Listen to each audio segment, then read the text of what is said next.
Hello and welcome. This is my video diary of the Red Sea Max S500 in white.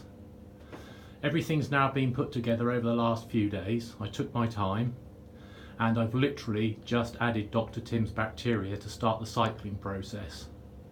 Setting everything up wasn't without its issues. Let me just go through what's happened.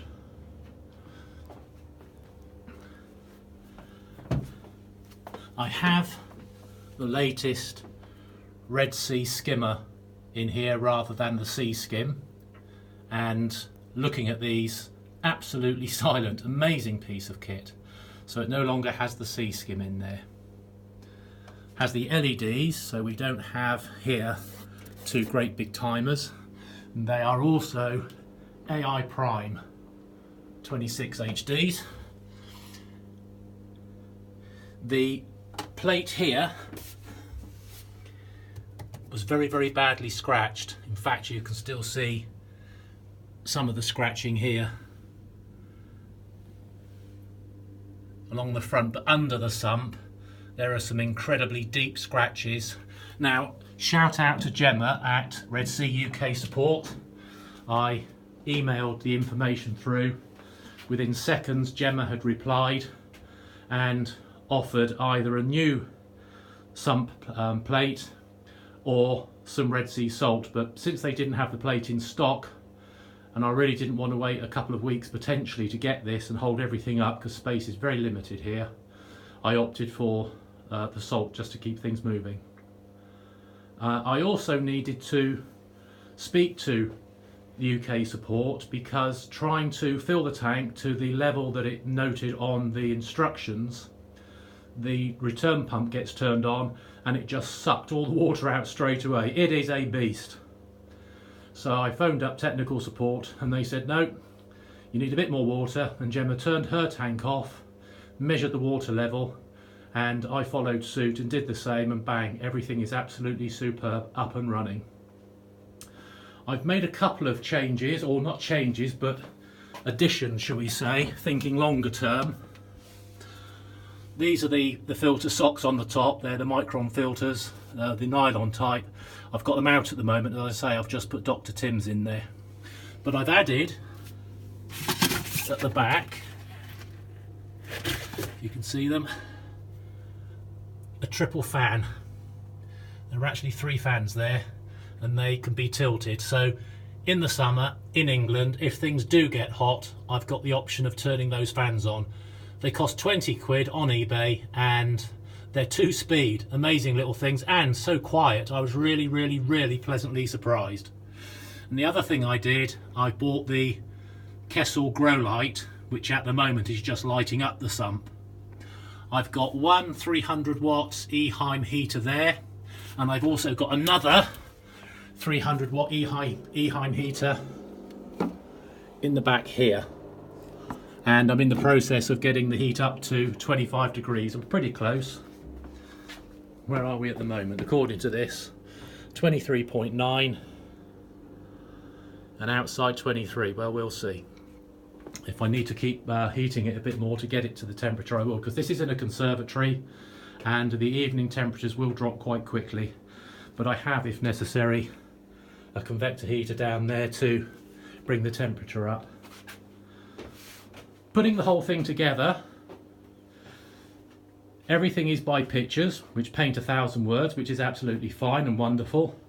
I did, however, have a couple of issues in that when I first put these side pieces on, I put them on upside down without realising it, and it can be done easily. So when I came to put the actual cabinet top on that the tank is going to sit on, it wouldn't go. So I had to take the sides off, put them around the right way, and then everything was absolutely perfect. One thing I have to say about Red Sea, and this particular model at least, or this range, but certainly this model, it is over-engineered, something lovely. So you think, oh, that's not quite good enough, and then suddenly you find, well, that was just to put it in place and get it set up. Now it's going to be locked in place by this, and this. It really is very good. Very impressed with that side of things. And having this sump at the back, as it were, this is where the circulation pumps are. There are 3 of them on this system. And it's also got one thing I liked about this, the grill going all the way along virtually. And then on the right hand side here, lift this lid, and that's where you tune the overflow so it's quiet, and the actual valve for that is on the back of the tank at the bottom around here, rather than in the sump itself, which I thought initially would be a bit of a problem, and it did mean I had to have this tank a little bit further away from the wall than I really wanted. As I say, space is a premium here. That is now, not the teddy bear, that's my wife's. This is now my desk, and I haven't got much space at all there. Shame, but got to make sacrifices for the Red Sea, and I'm very happy to. Down here, there is another, get to it, this here, window, is the top-up water, RODI, which goes in on this here. So that sits there, pour water into there, RODI, and that's the auto top off, which comes along, feeds out of the bottom right hand corner of the tank, and then into there. Perfect. I've added a UV skimmer, sorry, not a UV skimmer, a UV light. This is a D&D 20 watt,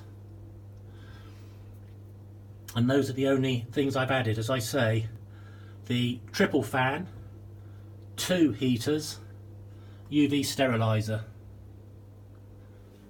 Now it's the fun. I've also bought some LED strips to actually light the cabinet up, because one of the things that the cabinet doesn't have is any lighting, and I'm using the Kessil grow light at the moment for when I put some Chato in there to light the sump up. But here we are, it's ready to go, as it were. I'm cycling now, or beginning the cycle process as of about 10 minutes ago.